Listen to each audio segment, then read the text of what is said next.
Pi nodes. What are Pi nodes? It is the fourth row and the last row available in Pi Network's platform that exists as one of their 4 ways to identify their classification of a Pi miner. Pi node will be possible to create by a Pi user who holds the pioneer role and the contributor role. Plus that pioneer will need to also be able to run the Pi node software on their desktop or laptop computer. Pi Network doesn't require a high-end computer to host a node as a pioneer, because it doesn't use the concept of proof of work. It uses the Stellar Consensus Protocol and the Federated Byzantine Agreement for its blockchain technology. A basic laptop or computer desktop within the last 5 years can handle the requirements necessary to host the Pi network. Pi node software will run the Stellar Consensus Protocol algorithm and Federated Byzantine Agreement. And it will take into account the trust graph information that is provided by contributors. A trust graph is exactly what it sounds like, a map of trust on the network, one person security circle small. But when you pull all those security circles together, and they are linked, that is what builds out the global trust graph to determine who can be trusted on the Pi network. That will also allow the facilitation of transactions to occur between 2 strangers who have never met. As with any new feature, it must likely require beta testers to ensure the Pi nodes are working as intended, as they will hold the distributed ledger which will account for all the record of transactions on Pi Network's blockchain. At this time, the ledger of each Pi user who has KYC is being counted for on their servers in their database on Pi Network's. However, this is centralized.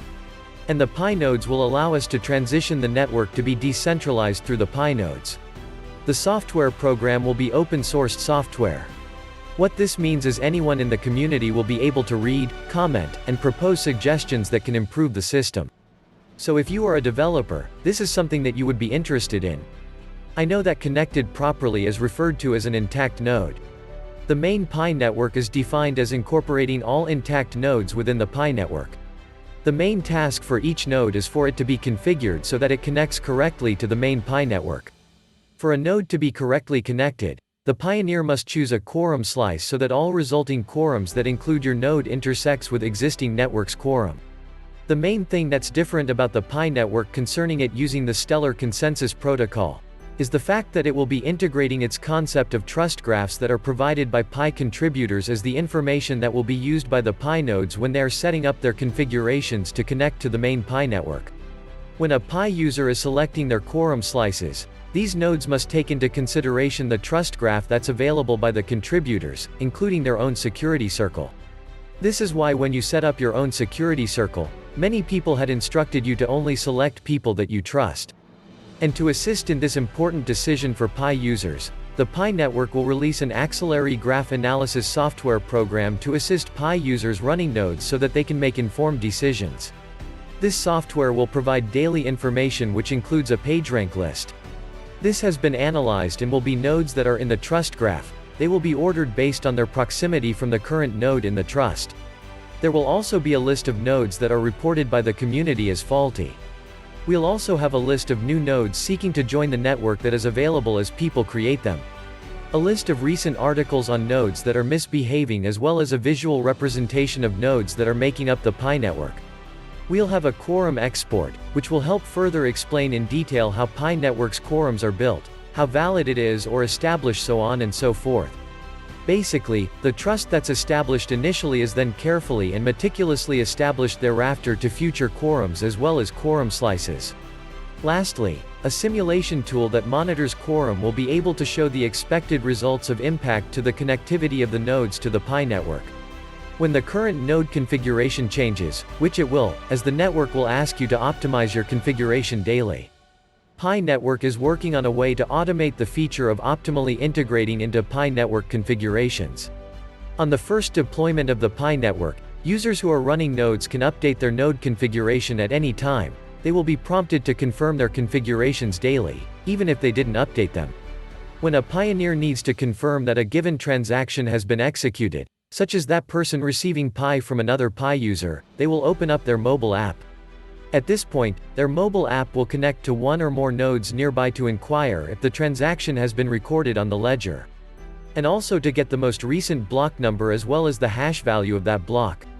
That is what will occur if the Pi user has not created a Pi node. If the pioneer is also running their node, their Pi network app will connect to their Pi node. Pioneers will have the ability to select which nodes they want their Pi network app to connect to. However, to simplify this process, the app will have a certain amount of nodes by default, which is within proximity based on the trust graph, as well as a random selection of nodes high in the PageRank like Wi-Fi to choose from. The Stellar Consensus Protocol coordinates the consensus across a distributed system of nodes. Basically, there will be plenty of nodes created all around the world, and possibly several within your own city. Intact nodes will populate in the PageRank. And based on their trust graph, those more trusted will appear at the top. However, these are within a specific proximity to your current location.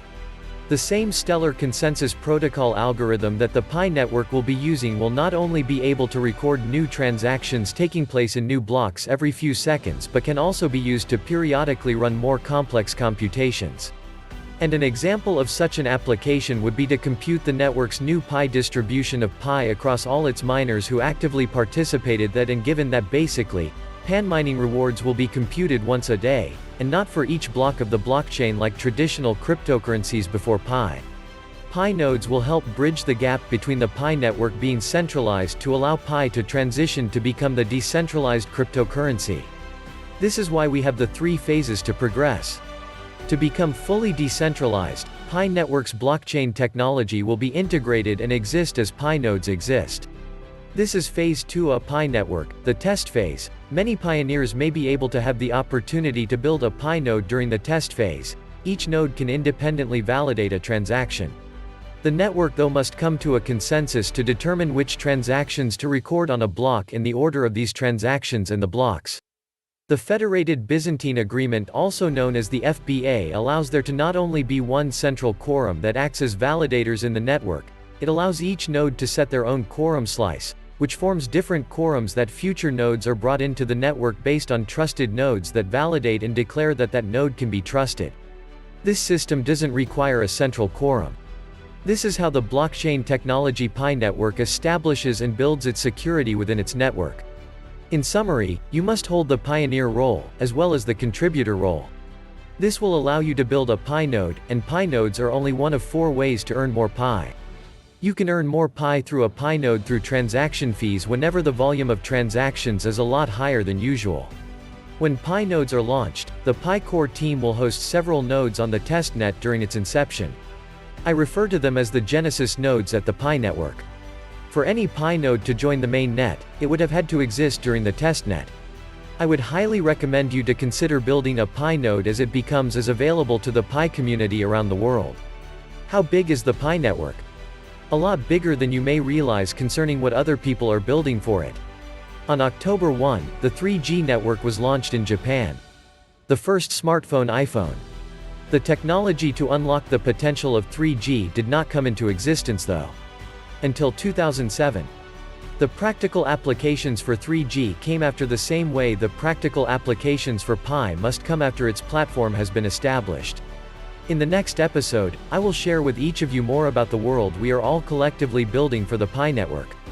If you'd like to learn more about Pi, stay connected as I go deeper into what Pi is doing, and how it can help you as well as many others. Until next time, stay mining and stay smiling.